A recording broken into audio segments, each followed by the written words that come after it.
dari iman kepada kitab-kitab Allah. Pengertian iman kepada kitab-kitab Allah.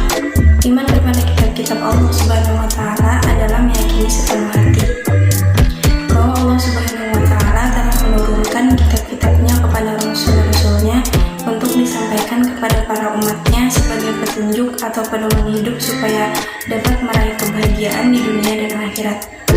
Adapun dalil yang memerintahkan kita untuk beriman kepada kitab-kitab Allah Subhanahu wa Ta'ala adalah di dalam surah Al-Baqarah ayat 285 yang artinya Rasul telah beriman kepada Al-Quran yang diturunkan kepadanya dari Tuhannya. Demikian pula orang-orang yang beriman.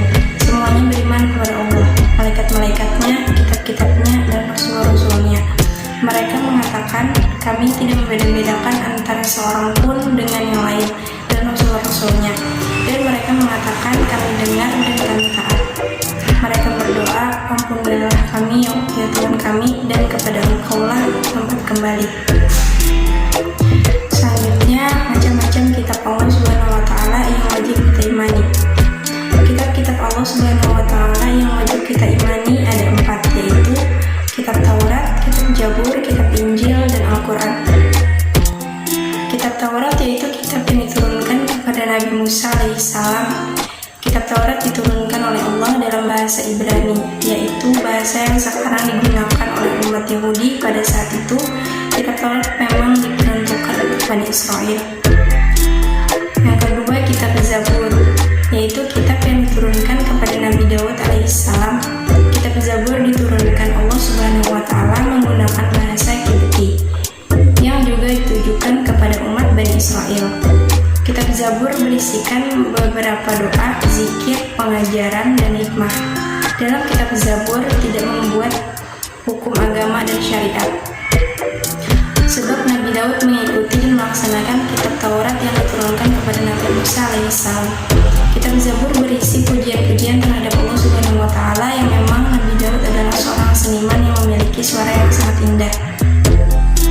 Yang ketiga, kitab Injil, yaitu kitab yang diturunkan kepada Nabi Isa alaihissalam. Kitab Injil menerangkan beberapa hukum dan mengajarkan kepada umat manusia agar kembali kepada akidah tauhid. Nabi Isa alaihissalam bertugas memperbaiki agama Bani Israel yang telah kacau dan menyimpang dari kebenaran. Dan yang keempat, kitab Al-Quran, yaitu kitab yang diturunkan kepada baginda Nabi Muhammad SAW. Selanjutnya, kitab dan suhuf. Kitab dan suhuf merupakan wahyu Allah Subhanahu wa Ta'ala yang disampaikan kepada para rasul untuk disampaikan kepada manusia sebagai petunjuk dan pedoman hidup. Namun, keduanya memiliki perbedaan, yaitu secara bahasa. Kitab berarti buku atau wahyu Allah yang dikukuhkan, yang isinya lebih lengkap dan terperinci daripada suhuf. Sedangkan suhuf berarti lembaran-lembaran. Suhuf merupakan wahyu Allah yang diturunkan kepada Nabi dan Rasul dalam bentuk lembaran-lembaran yang tidak sempurna. Kemudian, fungsi dan hikmah iman kepada kitab-kitab Allah. Fungsi beriman kepada kitab-kitab Allah Subhanahu wa Ta'ala adalah sebagai petunjuk hidup. Adapun hikmah iman kepada Allah yaitu meningkatkan keimanan kepada Allah Subhanahu wa Ta'ala yang telah mengutus para rasul untuk menyampaikan risalahnya. Kehidupan manusia tertata dan terarah karena adanya hukum yang bersumber pada kitab suci, dan menumbuhkan sikap optimis karena telah dikaruniai pedoman hidup dari Allah Subhanahu wa Ta'ala untuk meraih kesuksesan di dunia dan akhirat, dan terjaganya ketakwaan dengan selalu menjalankan perintah dan larangan Allah Subhanahu wa Ta'ala. Kemudian, isi pokok dari kitab-kitab Allah Subhanahu wa Ta'ala. Isi pokok dari kitab-kitab Allah Subhanahu wa Ta'ala adalah sebagai berikut, yaitu kitab Taurat. Isi pokoknya adalah tentang kewajiban meyakini keesaan Allah Subhanahu wa Ta'ala. Kitab Zabur isi pokoknya adalah memuat tentang doa, zikir, pengajaran, dan hikmah. Selanjutnya, kitab Injil isi pokoknya adalah menerangkan beberapa hukum dan mengajarkan kepada umat manusia agar kembali kepada akidah tauhid.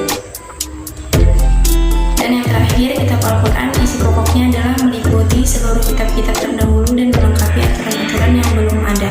Pada dasarnya kitab-kitab Allah itu mengandung ajaran-ajaran yang sama, yaitu tentang tauhid atau mengesahkan Allah. Selanjutnya, perilaku orang yang beriman kepada kitab-kitab Allah Subhanahu wa Ta'ala adalah salah satunya memiliki rasa hormat dan menghargai kitab suci sebagai kitab yang memiliki kedudukan di atas segala kitab yang lain, serta berusaha menjaga kesucian kitab suci dan membelanya apabila ada pihak lain yang